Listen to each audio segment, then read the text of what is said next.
guys, umpisa na naman namin itong aming isang trabaho. Ito, boats, si Migs. Ito guys, pagmasdan na lang yung ginagawa namin para sa pagkakang sa yung sabing sabay sa buhos ang layout ng electrical piping.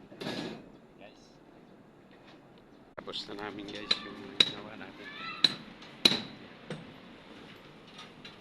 Tapos ko na siya ang pangan guys. Buusan na ito bukas guys. Ayan yung nakatayo na guys. Nandyan nakapwesto yung ano ng pan. Good morning guys. Ayan, nandyan na yung pamkrit guys. So magbubuhos na sila.